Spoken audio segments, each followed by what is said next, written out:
तो fatty acid oxidation में हमारे फैटी एसिड सिंथेसिस कर ली पिछली वीडियो में, ठीक है। उसके बाद क्या हुआ, जो हमारे फैटी एसिड बना उसको हमें ऑक्सीडाइज करना है, मतलब कि छोटे कंपोनेंट्स में तोड़ना है। तो उसके लिए क्या होता है, सबसे पहले जो हमारा आउटर माइटोकॉन्ड्रियल मेम्ब्रेन है, ठीक है, वेट अ मिनट, जो हमारा आउटर माइटोकॉन्ड्रियल मेम्ब्रेन है और इनर माइटोकॉन्ड्रियल मेम्ब्रेन है, इन दोनों के बीच में सारा काम होता है। तो आउटर माइटोकॉन्ड्रियल मेम्ब्रेन पर ना एक कॉम्प्लेक्स होता है, इसका नाम होता है एसाइल कोएंजाइम सिंथेटेस। तो वो क्या करता है, फैटी एसिड से एसाइल कोएंजाइम बनवाता है, ठीक है। फिर एसाइल कोएंजाइम बन गया, उसके बाद क्या होता है, उसका ट्रांसपोर्ट हो जाता है इंटर मेम्ब्रेनस स्पेस में। फिर एसाइल कोएंजाइम में कार्निटीन के साथ मिल करके, अभी कार्निटीन कहाँ से आया, तो एक इनर माइटोकॉन्ड्रियल मेम्ब्रेन पे कॉम्प्लेक्स होता है कार्निटीन असाइल कार्निटीन ट्रांसलोकेज। ये कार्निटीन और असाइल कार्निटीन का ट्रांसपोर्ट करवाता है, ठीक है। तो वहाँ से कार्निटीन आ गया, तो असाइल कोएंजाइम में कार्निटीन के साथ मिल करके असाइल कार्निटीन बना लेता है इन द प्रेजेंस ऑफ एक और कॉम्प्लेक्स आउटर माइटोकॉन्ड्रियल मेम्ब्रेन पे कार्निटीन असाइल ट्रांसफरेज 1, ठीक है। उसके बाद क्या होता है, इस कार्निटीन असाइल ट्रांसफरेज को हम CAT1 या CPT1 भी बोलते हैं। अब कार्निटीन जो असाइल कार्निटीन हमारा बना वो जो हमारा होता है वो माइटोकॉन्ड्रियल स्पेस में चला जाता है मैट्रिक्स के अंदर, ठीक है, with the help of enzyme carnitine acyl carnitine translocase. फिर जो असाइल कार्निटीन था हमारा वो दोबारा से कोएंजाइम के साथ रिएक्ट करके असाइल कोएंजाइम बना लेता है। तो मतलब कि हो क्या रहा है यहाँ पर, यहाँ पर ये रहा है कि जो असाइल कोएंजाइम है ना, वो डायरेक्टली नहीं एंटर कर सकता था मैट्रिक्स के अंदर, इसलिए हमने उसको सीरीज ऑफ स्टेप्स के द्वारा दोबारा असाइल कोएंजाइम में सेम है, ये असाइल कोएंजाइम है, ये असाइल कोएंजाइम सेम है, ये सीरीज ऑफ स्टेप्स के द्वारा इसको हमने अंदर पहुंचाया है, क्योंकि डायरेक्टली एंटर नहीं कर सकता। और जो कार्निटीन है वो दोबारा से भी अंदर चला जाता है असाइल कार्निटीन ट्रांसलोकेज की हेल्प से। अब ये जो असाइल कोएंजाइम है इसका बीटा ऑक्सीडेशन होगा। तो ऑक्सीडेशन बहुत तरीके के होते हैं, अल्फ़ा बीटा ओमेगा, सबसे मोस्ट कॉमन होता है बीटा ऑक्सीडेशन। तो बीटा ऑक्सीडेशन इसका होगा। बीटा ऑक्सीडेशन में क्या होता है, बीटा ऑक्सीडेशन सबसे पहले क्या होता है, जो हमारा सेल कोएंजाइम में है, मान लो उसके अंदर n नंबर ऑफ कार्बन है, ठीक है। उसके बाद उसके ऊपर एक एंजाइम काम आता है एसिटाइल कोएंजाइम डिहाइड्रोजिनेज।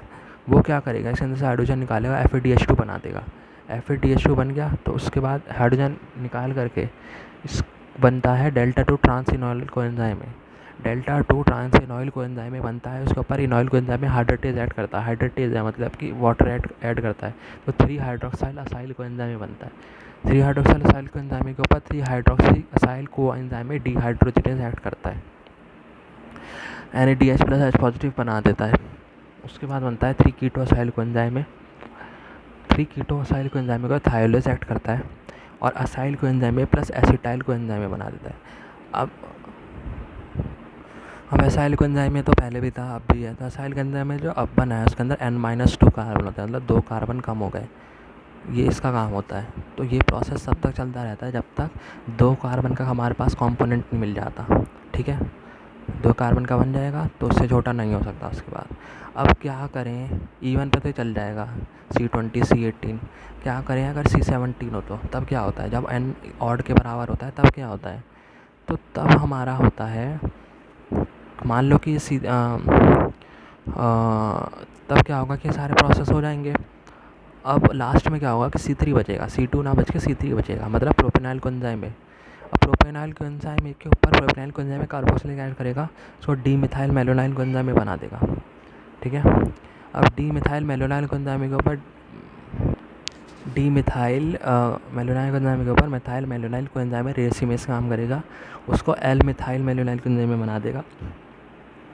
उसके बाद एल मिथाइल मेलोनाइल कोएंजाइम के ऊपर मिथाइल मेलोनाइल कोएंजाइम, जो हमारा एल मिथाइल मेलोनाइल कोएंजाइम है ना, वो सक्सिनाइल कोएंजाइम में चेंज हो जाएगा मिथाइल मेलोनाइल कोएंजाइम में म्यूटेस के द्वारा। इसके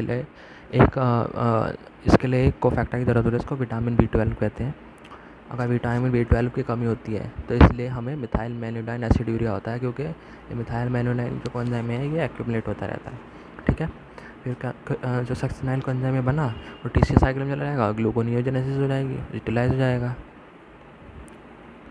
अब क्या होगा कि हमारा ओमेगा ऑक्सीडेशन हो गया, ठीक है। उसके बाद होता है alpha oxidation. Alpha oxidation peroxisome में होता है, ये माइटोकॉन्ड्रिया में हो रहा था। अल्फ़ा ऑक्सीडेशन ब्रेन नोड में होता है क्योंकि वहाँ पर very long chain fatty acid को यूटिलाइज़ करना होता है। अब इसकी पाथवे तो मैंने पढ़ना, लेकिन 2 डिसीज़ इंपॉर्टेंट है, रेफसम डिसीज़ और ज़ेल्वेंगर सिंड्रोम। रेफसम डिसीज़ में क्या होता है कि इसके जो पाथवे है ना, उसके अंदर एक एंजाइम होता है फाइटोनाइल कोएंजाइम में डाईऑक्सीजनेज, ये एब्सेंट होता है। फाइटोनाइल कोएंजाइम में डाईऑक्सीजनेज एब्सेंट होता है। उसकी वजह से क्या होता है कि एक्यूमुलेशन होता है very long chain fatty acid का, लेकिन इसका एक्यूमुलेशन ब्रेन में नहीं होता क्योंकि ब्रेन के अंदर ब्लड ब्रेन बैरियर होता है जो इसका एक्यूमुलेट नहीं होने देता। उसके बाद क्या होता है, ज़ेल्वेंगर सिंड्रोम में पेरोक्सिसोमल एंजाइम्स प्रेजेंट होते हैं, एब्सेंट होते हैं। पेरोक्सिसोम में हो रहा है, ठीक है, इसलिए पेरोक्सिसोम जो एंजाइम लगेंगे वो एब्सेंट होते हैं, या फिर पेरोक्सिसोम या एक्सेंट होता है। उससे क्या होता है, एक्यूमुलेशन होता है very long chain fatty acid का सीएनएस के अंदर भी, और very long chain fatty acid और फाइटैनिक एसिड, इन दोनों का एक्यूमुलेशन होता है रेस्ट ऑफ द बॉडी में। Very long chain fatty acid only in CNS, very long chain fatty acid and phytanic acid in rest of body. Omega oxidation क्या होता है कि ये एंडोप्लाज्मिक रेटिकुलम में होता है, लीवर और किडनी में, ठीक है। इसको हमने पूरा नहीं पढ़ना। इसके अंदर 2 पाथवे होते हैं, मिक्स्ड फंक्शन ऑक्सीडेज और अल्कोहल डिहाइड्रोजिनेस, इन पाथवे के अंदर यूज़ होते हैं।